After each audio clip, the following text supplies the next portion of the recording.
Op til jul, der gik jeg og spekulerede over, hvad det mest vanvittige, man overhovedet kunne lave med støv af juleopskrifter, det kunne være. Og selvfølgelig så er det jo en flæskesteg med sprødsvær i en gryde. Hvordan skulle det kunne lade sig gøre? Det kan det. Det tog mig en 3-4 forsøg, og så fik jeg faktisk en rigtig god opskrift på det, og den er sådan her. Vi skal bruge de klassiske ingredienser til en saltlage og en flæskesteg. Hæld vand op i gryden, så begynder at starte den. Skær løget, enderne af, smid dem væk, og så skær den altså i tykke skiver. Det bør ikke være pænt, vi skal ikke spise det. Pres hvidløg, så vi kan få smagen ud af det. Laurbærblade, peberkorn, nelliker, timian. Løgene op i. Salten.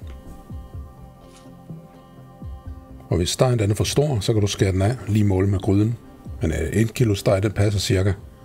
Bring saltlagen i kog i cirka 5 minutter, hvor den står og simmer. Så stegen i det stadigvæk kogende vand. Og top op med lidt frisk vand, så at den er dækket. Og låg på.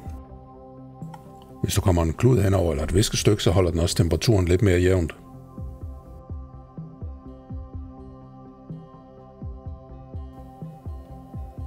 Når den er færdig, 3 timer senere, 4 måske, afhængig af hvordan du vil have den, så find en hulske eller noget, der kan gå ind under den og løfte den op.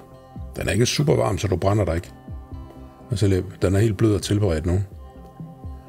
Nu skal vi have den stegt, så at den får noget sprødsvær, men det er ikke så pænt med alle de der krydderurter, der sidder på, så dem skyller jeg lige af ganske hurtigt, så den ikke bliver kold.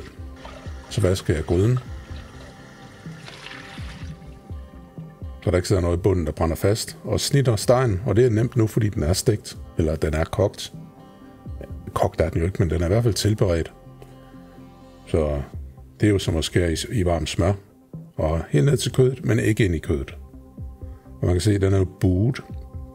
Så vi skal lige have gjort sådan, når vi kommer ned i gryden, at sværen de rent faktisk rammer bunden, og det gør vi at skære ind i siden. Hele vejen hen langs stegen.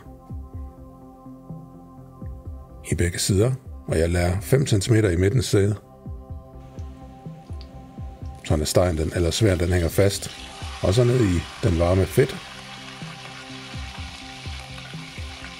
Og steg den til sværen, de er sprøde.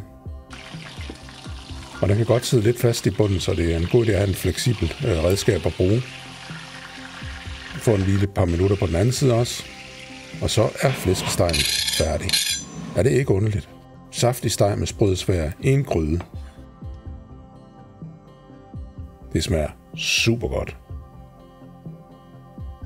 Så det skal du prøve.